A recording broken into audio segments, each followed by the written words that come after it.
जैसे कि मैंने बताया आप लोग की पार्ट 2 में कैसे कैसे हम लोग दर्शन किए, तो ये मेरा पार्ट तीसरा है जो कि बाबा बैजनाथ के लिए हमारी गाड़ी निकल चुकी है। जो कि हमारी गाड़ी अब सुइया पहाड़ से चलते हुए प्रस्थान करेगी बाबा बैजनाथ के मंदिर के पास।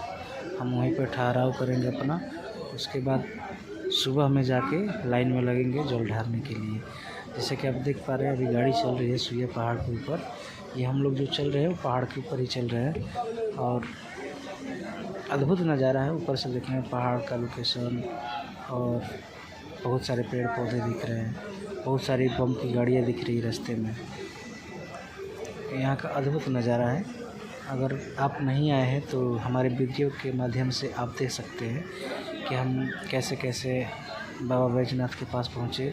उसके बाद हम बैजनाथ धाम पहुँचने के बाद शिवलिंग पे जल चढ़ाएंगे। जल चढ़ाने के बाद हमारी अगली वीडियो होगी जो कि श्री बाबा बासुकीनाथ के यहाँ का दृश्य होगा और वीडियो होगा, जो कि मैं अगले पार्ट 4 में दिखाने वाला हूँ।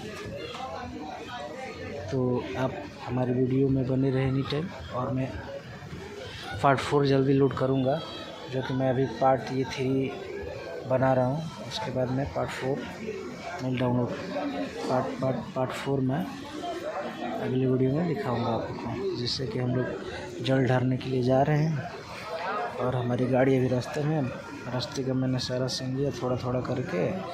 जैसे कि आप देख पा रहे हैं देवघर का रास्ता हमने पकड़ लिया है। ये सारी गाड़ियाँ देवघर जा रही है बाबा बैजनाथ के दरबार में, और हमारी भी गाड़ी जा रही है बाबा बैजनाथ के दरबार में।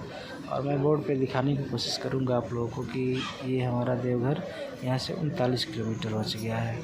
और चलते चलते रास्ते में हमें रात हो गई, जो कि दिख ही रहा है आपको, वीडियो में दिखा रहा हूँ कितना अंधेरा हुआ पड़ा है।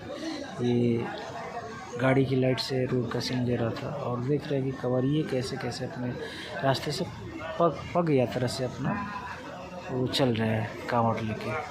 कांवड़ में 2 जल है, जो कि एक बाबा बैजनाथ को चढ़ता है और एक बाबा बासुकीनाथ को चढ़ता है। तो ये सारे कंवरिये लोग पैदल चल रहे हैं। फिर बोर्ड के माध्यम से मैं दिखाना चाहूँगा कि हमारा यहाँ से 28 किलोमीटर देवघर रह गया है। तो हमारी गाड़ी ऐसे ही चल रही है और चलती जा रही है। और जैसे ही हम पहुँचेंगे देवघर में, बाबा बैजनाथ के आगमन होंगे उनके दरबार में, तो मैं आप लोग को वीडियो दिखाऊंगा। जैसा कि हमारी गाड़ी रुक चुकी बीच रास्ते में, क्योंकि सभी लोगों को भूख और प्यास भी लगी थी, तो गाड़ी रुकी है।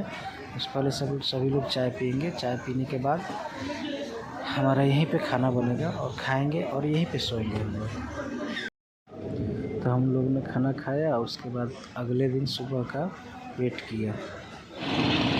अगली सुबह में निकल चुके 4 बजे भोर था और हम लोग निकल पड़े जल लेके बाबा के जल चढ़ाने के लिए। जो कि पद यात्रा से जा रहे थे, लेकिन ज़्यादा दूर होने के कारण हम लोग ई रिक्शा से गए। और ये कुंड है और इसमें पहले स्नान किया जाता है, उसके बाद जल बाबा को चढ़ाया जाता है, जो कि सभी लोग स्नान कर रहे हैं। और आप देख पा रहे कितनी कांवड़ सभी श्रद्धालु यहाँ पर टांग रखे हैं, जो कि पूरा घाट भरा हुआ है कांवड़ के नज़ारे से। और यही इसी कुंड में नहाया जाता है। नहाने के बाद से हम बाबा को जल अर्पित करने के लिए निकलते हैं, जो कि आप वीडियो देख पा रहे हैं। इसमें बहुत सारी गहराई है। और हम लोग लग गए बाबा के लाइन में, जहाँ से जल चढ़ाना है बाबा को। हमें 20 किलोमीटर पैदल चलना पड़ा, जो कि लाइन में हम लोग चल रहे हैं। अभी सुबह हो ही रही है, क्योंकि अंधेरा था हल्का फुल्का। और लाइन में लगे हुए हैं, देखिए कितना सारा भीड़ है और कितनी लंबी लाइन है, कितनी कतार है। मैं आप लोगों को वीडियो में दिखाने की कोशिश करूँगा। सभी लोग लाइन में लगे हुए हैं। हाँ, एक सुविधा यहाँ पर अच्छी थी कि चारों तरफ फुहारा लगा हुआ था, जो कि मौसम हल्का हल्का इसमें ठंडा बनाए रखे।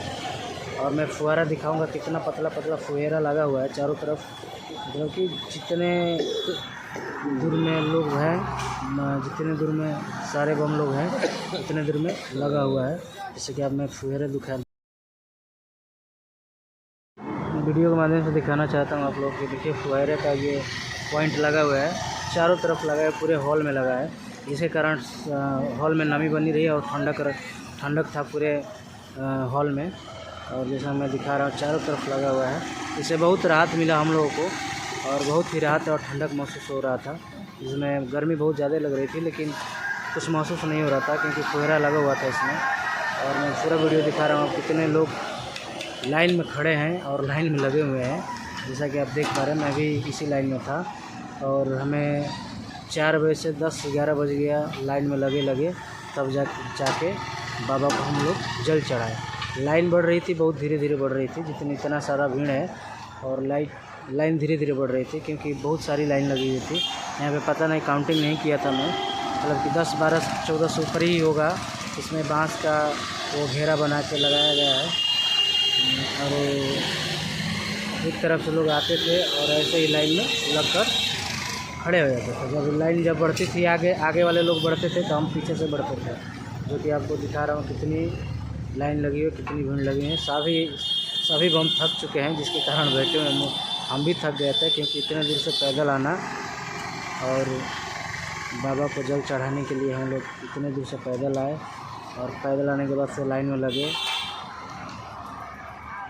और हम चलते चलते बाबा के मंदिर के पास आ गए हैं, जो कि यहाँ से भी हमें 1 से 2 घंटा लग गया बाबा के दरबार में जाने में क्योंकि ऊपर चढ़ गए थे हम लोग और धीरे धीरे लाइन बढ़ रही थी।